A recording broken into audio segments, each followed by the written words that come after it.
Our final speaker for today, again, needs very little introduction. Ros Foyer is General Secretary of the STUC.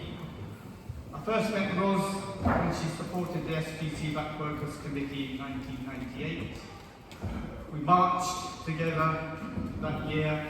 We've marched together every year since. Ros's support for this event has never faltered. Ros, over to you.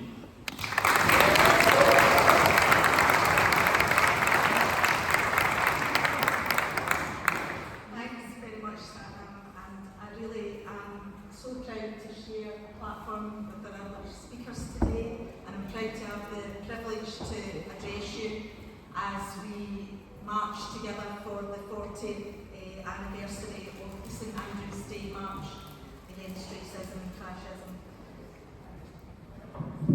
Oh, thanks, Dave. And as has been highlighted, we have been marching for 40 years, and although it was somewhere in the 90s that we sort of took on the main responsibility for organising the march, we have been doing a bit of digging, and we found that there was a youth committee speaker at the very first rally, and we were there down on the list of supporters at that very first march. And I think it's important to celebrate these landmarks, but I also think it's important to ask, why do we keep marching? Why have we been marching? And I think the reason why the trade union movement has taken this on as our core business is because we know that an injury to one is an injury to all. And we also know the reason that the right want to perpetuate racism is because they know that working class are far, far weaker when we are divided. And they want us to blame each other for society's ills so that we don't focus our anger on them, and we don't use it to demand the systemic changes that we really require to truly build a fairer society. And as proud as I am of our 40 years of marching against racism, I think it's important that actually I come here today to deliver a warning, because marching alone is not going to cut it. Marching is not enough to combat the racism that we are facing right now. And it's not going to win that battle against the politics of hate that are beginning to seep through our society. And I think we need to really face up to and talk about and recognise the really deep and serious dangers that we're facing. And we need to up our game massively in order to take it on. It's not possible to open a newspaper or be aware of the media and ignore the global escalation and the political grip that the far right is getting. And the reason for that is they're filling a void that mainstream politics has created through their failure to deliver for ordinary working class people and communities. So we need to wake up to the fact that there is serious money from very serious people and organisations being poured into very sophisticated social media content, and that a real project to indoctrinate working class people. And it's going into community organising, there is training camps, there are far-right activists and groups springing up across our localities, and it's even leaking into our culture. If you listen to some of the lyrics of songs, if you look at our mainstream politics, we can see it evidenced by, as Anne was saying, electoral gains across Europe, the rise of reform here, and then put the tin lid on it, the return of Trump to power in the US. And I think it's a strategy that the left and the centre are absolutely still playing catch up on. We have got a lot of ground to catch up to where they are. And I think as a movement, we really need to acknowledge that we need some very deep organising. We need political education in our communities to counter the right's propaganda. And we need to use that community organising model as cleverly as they've used it, because they're using it very successfully to spread their politics of division, of hatred and of blame. And it is absolutely our problem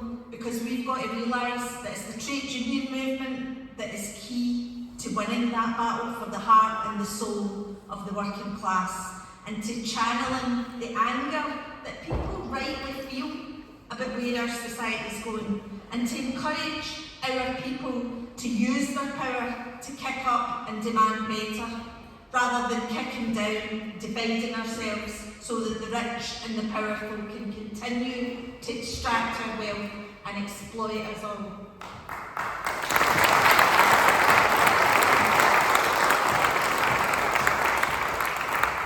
And we also need to be really clear about what's at stake with our politicians. They need to stop running away from the debates around migration. They need to stop giving ground to the right and normalising their poisonous narrative. And they need to start to address the real issues that affect people of poverty and injustice faced by the working class. And they need to do it stronger, they need to be more radical, they need to tax the rich, and they need to go faster.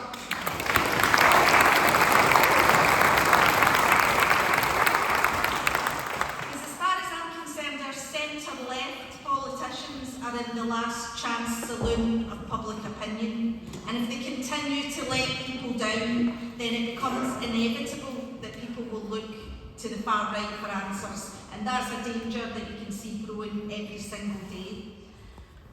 And part of the reason for that, I think, is that the right have they've got a simple story to tell, and they tell it well, and we all know how it goes. The reason your living standards are worse, that your public services don't work, that your towns run down, is because out of touch politicians have let the migrants come and steal your jobs and your benefits while being fixated with woke issues like climate change and identity politics.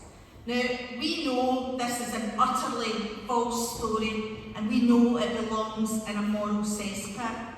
But we've got to realise it's a compelling story. It's got a beginning, it's got a middle, it's got an end. It identifies the problem, it identifies villains and baddies who are at fault. And it also has a grain of truth. Living standards have fallen, public services don't work, politicians are out of touch.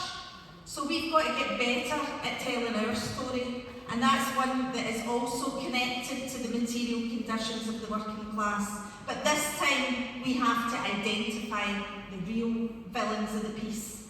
And that's the story of the bosses that exploit their workers because they know they can get away with it. It's the landlords that hike the rents in mouldy and badly renovated flats. It's the energy companies that make record profits during a cost of living crisis. It's the big private care homes that hide the profits in the Cayman Islands. It's the hedge funds, the city banks, the capitalists that extract profits and destabilise our economy every day and influence our politicians every single day. And I could go on and on and on. But my key point here is that our job is not to defend the way things are. It is to educate, it is to agitate, and it is to organise, and it's to harness the anger that people rightly feel and make sure it's directed where it needs to go. And the rich,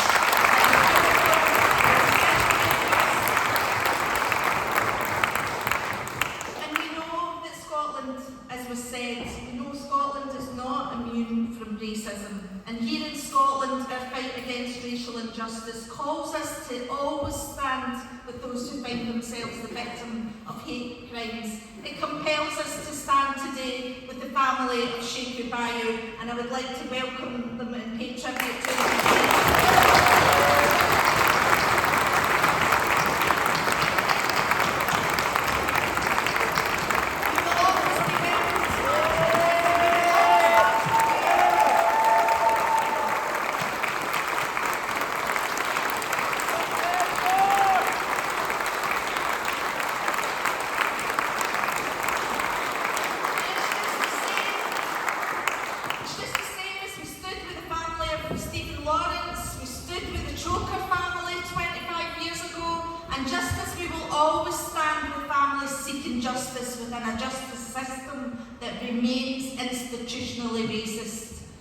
And also, just as we do here in Scotland, the STUC will continue to call out racism and the actions of apartheid regimes internationally.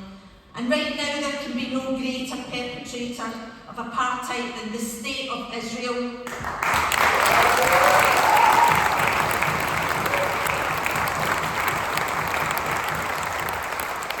now been well over 400 days since the October the 7th, and while the world is united, quite rightly, in condemning the actions of Hamas that day against Israeli civilians, nothing can justify the genocide against Palestinians that we've seen perpetrated since by Israel. It has resulted in almost 200,000 civilian deaths in just over 400 days. This has to stop. So we say once again to the British government, do not stand on the wrong side of history, the same as you did with South Africa's apartheid regime in the 80s. End the sale of arms to Israel, impose the same tough economic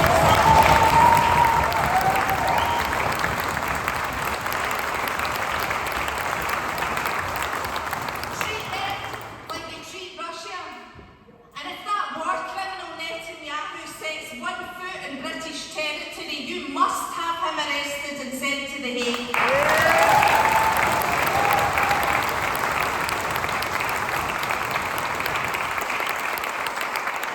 So as I come to a close, I just want to pose some questions for you. I want to ask, what kind of Scotland do we want to see going forward in the next 40 years? Do we want a Scotland where fear and division prevail? Or do we want a Scotland where collaboration, compassion and hope define us? I believe in the latter, and I know you believe in the latter, and I know that we're willing to fight for it. And I know that when the working class unite and come together, we are more powerful than we can dare to imagine. So we need to harness our people's anger. We need to make solidarity our superpower. We need to build a strong and angry social movement that will demand the wealth, the public services, the housing, the standards that all our people deserve. And we will reject racism, we'll reject fascism, and together we will make Scotland a safer and fairer place to live for every single one of our citizens.